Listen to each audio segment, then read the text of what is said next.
Hello everyone, আসসালামু আলাইকুম। SEO technical পার্টের সবচেয়ে গুরুত্বপূর্ণ একটা বিষয় হচ্ছে কোর ওয়েব ভাইটাল। এই ভিডিওতে এই প্লেলিস্টে এই কোর ওয়েব ভাইটাল নিয়ে আমরা বিস্তারিত ডেমনস্ট্রেশন দেখব। কোর ওয়েব ভাইটালের আপডেট যে তিনটা সেগমেন্ট নিয়ে আমি আজকে আলোচনা করব, তার মধ্যে এলসিপি, আইএনপি, সিএলএস। ইতিমধ্যে আমরা এই এলসিপি, আইএনপি, সিএলএস সম্পর্কে জানি, কিন্তু আমি আজকে এটার একটু বিস্তারিত ডেমনস্ট্রেশন আকারে দেখানোর ট্রাই করব। What is LCP? Largest contentful paint.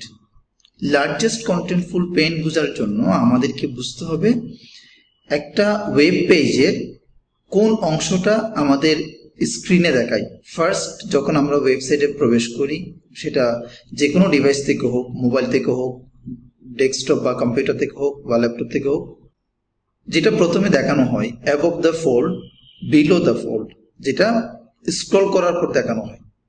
এটা নিয়ে আমরা বিস্তারিত জানবো। বিস্তারিত জানার আগে আমরা স্ক্রিনে যাই। এখানে দেখুন, এলসিপি মূলত একটা ওয়েব পেজে যে এলিমেন্ট বা কন্টেন্টগুলো থাকে, লাইক টেক্সট ব্লক, ভিডিও অথবা ইমেজ, এই তিনটা এলিমেন্টের মধ্যে যেটা সবচেয়ে বড়, যেটা লোড হতে বেশি সময় নেয়, সেটাই মূলত গুগল কাউন্ট করে এবং আপনাকে এলসিপি স্কোরটা প্রদান করে। এলসিপি স্কোর বোঝার জন্য আপনাকে আরও একটা জিনিস বুঝতে হবে, সেটা হচ্ছে ফোল্ড দ্য পেজ।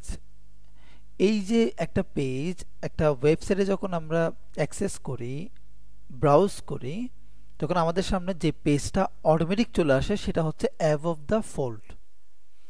আর যে পেজটা আমরা স্ক্রল করে নিচে দেখি সেটাকে বলে বিলো দ্য ফোল্ড।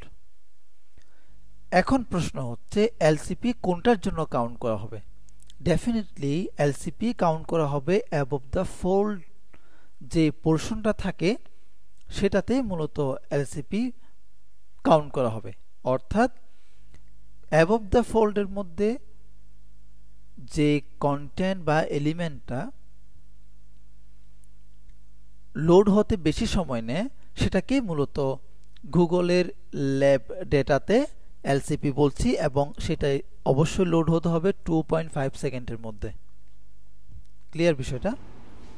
ওকে, ইতিমধ্যে আমরা জেনেছি, দেখেছি এলসিপি কি, এলসিপি কিভাবে মূলত কনসিডার করা হয়। এই পোর্শনে আমরা দেখব INP, interaction to next paint. Interaction to next paint বলতে আসলে আমরা যেটা মিন করি, যেটা আমরা পূর্বে জানতাম এফআইডি, ফার্স্ট ইনপুট ডিলে, সেটা 2024 মার্চে আপডেট হয়ে INP, interaction to next paint হিসেবে কনসিডার করা হচ্ছে। দ্য ডিফারেন্স বিটুইন আইএনপি এবং এফআইডি ইজ, এফআইডি যখন আমরা মিন করি, তখন কোন একটা ইউজার কোন একটা ওয়েব পেজ আসার পর প্রথম যে অ্যাকশনটা নেয়, লাইক আমি কোন একটা ওয়েব পেজ ভিজিট করলাম, সেখানে প্রথমে একটা ক্লিক করলাম, সেটাকে মূলত এফআইডি বলা হয়। আইএনপি হচ্ছে আমি একটা ওয়েব পেজ ভিজিটের সময় যতগুলো ক্লিক করব, যতগুলো অ্যাকশন নিব, যতগুলো ইন্টারেক্ট করব, সবগুলোকে মেজারমেন্ট করা হয় এই আইএনপির মাধ্যমে। গুগল এখন আরও অনেক বেশি প্রো এবং ডাইনামিক, সেই দিকটা বিবেচনা করে এফআইডি তারা মূলত রিপ্লেস করেছে আইএনপির মাধ্যমে। তাহলে আমরা দেখলাম আইএনপি এবং এফআইডির মধ্যে পার্থক্য। CLS, cumulative layout shift, very important. আপনার ওয়েবসাইট হচ্ছে ই কমার্স, এবং আপনার ওয়েবসাইটে একজন ইউজার সে 5টা প্রোডাক্ট সিলেক্ট করেছে এবং সেই প্রোডাক্টগুলো পারচেস করবে। এই মুহূর্তে যদি ইয়েসে ক্লিক করি, proceed to check out, no cancel, but যে কোনো একটা প্রবলেমের জন্য ওই ইউজারটা ওই প্রোডাক্টটা বা এই প্রোডাক্টগুলো এই মুহূর্তে কিনবে না, পারচেস করবে না।